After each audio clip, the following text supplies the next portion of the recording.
this before and I will say it again. Single women love to keep other women single. And remember, ladies, all a man ever has to offer you is these things. I'm going to go ahead and spare you all the time and energy because this is a 4-minute long video where she goes on to list every bad thing that a man could ever possibly do or say to you or give you, right?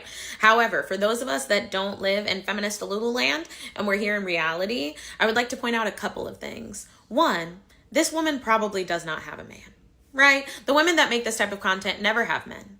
And you would think that she would be off somewhere, not thinking about men, not making lists about men, not making her content about men. And yet, here we are. It's giving male-centered, is it not? I'm just saying. But number 2, these women never seem happy.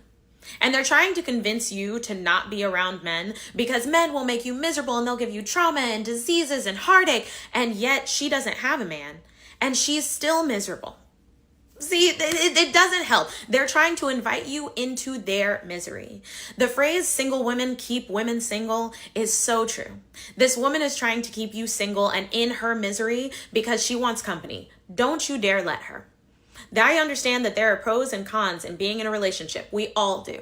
However, sitting at home by yourself complaining about a relationship you don't have, that's a specific type of misery I would never like to be a part of. Thank you. It's also easy to spot when someone is constantly framing one side as the problem.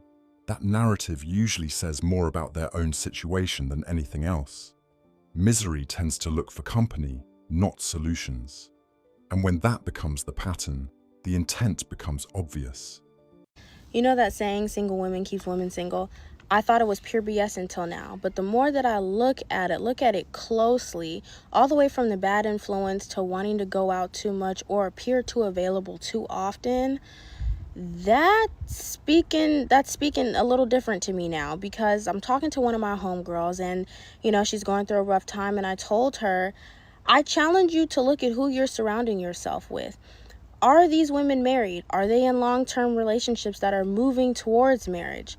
If they're not, that's a good indicator as to what you look like to the public eye and where you may be going and why you keep ending up in these matches that don't end well. Now, this is not a judgment. It's just an observation. If you want to be married, get you some married friends. Get you some people who are in long-term relationships. Now, don't go get you married men friends. Get you some female friends who can relate to you and empathize with your situation, because bad company will corrupt those good morals.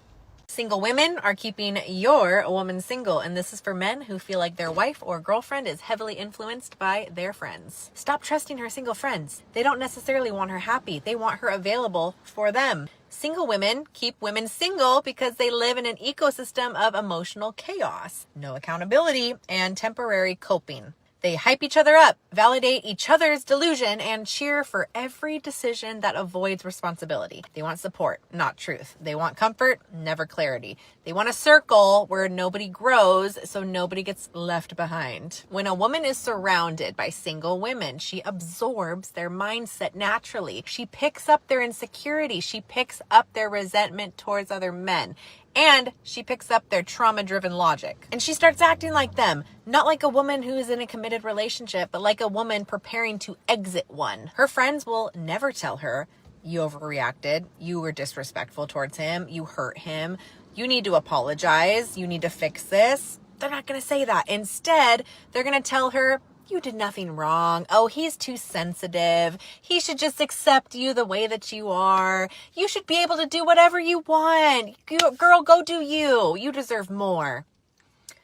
This is the poison that keeps women single, because women will protect each other's feelings before they will protect their relationship. Meanwhile, you, as a man, sit there waiting for an ounce of accountability, but her friends already convinced her that she doesn't owe you any. So here's the truth. If a woman doesn't have mature, committed, feminine women around her, and she lives in a circle of single, bitter, chaotic friends, bye, run. Your relationship is going to suffer, not because of you, not because of the marriage, but because she is taking advice from people who can't even keep a relationship themselves. A woman becomes who she surrounds herself with. And if she surrounds herself with single women, she becomes one of them. If you want a healthy relationship, make sure she's surrounding herself with women who have the same life that she says that she wants, not the women who secretly want her to join them in loneliness. The environment someone keeps around them plays a bigger role than most people admit. When the circle is filled with chaos, bitterness, or avoidance of accountability, that mindset spreads. It doesn't lead towards stability, it reinforces dysfunction. Over time, that influence shows up in real outcomes, and sometimes it quietly shapes decisions more than the relationship itself. Like I say, single women keep women single. Why is this? Because they care more about their female friends' feelings than they care about their men. And gentlemen, this is when you need to start drawing the line. If a woman can't apologize, leave her. Give her the benefit of the doubt. Tell her the first time, but tell her, look, when you mess up, and you will, I need an apology. And the apology needs to fit the offense, because soon as you mess up, soon as you do something, you start swinging into doing it more, because that's the way we've been cultured. The men got to fix women, but women ain't got to do shit except be there for men. You're supposed to be there for management of emotion, stroking of ego. They don't even understand the impact, guys. Women don't even understand the impact of when they do something wrong and they act like they didn't do it. And then when they finally get around to apologizing, they are indirect about it and then say, I apologize. And you're left like, that's empty. In some dynamics, even a simple apology turns into deflection or redirection. Accountability gets replaced with explanations that shift the focus elsewhere. It's not always obvious at first, but the pattern becomes clear over time. Once you recognize it, you stop engaging the same way.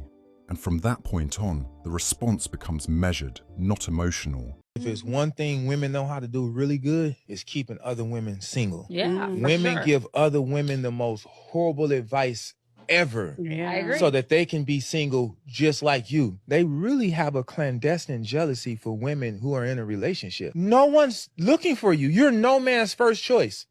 You're absolutely no man's first choice, saying how you don't need no man and how we don't need y'all. What do you mean we, lady? Wait. You're only one person. What do you mean we don't need y'all? You are no man's first choice. Stop trying to recruit these young girls and have them recycle your way of thinking to pull them on your side, because these young girls and women that are aligning themselves with the interests of men, they have a chance to go on and have a happy and healthy, fruitful relationship. You don't. But now you're trying to recruit more and more women to come over there and be.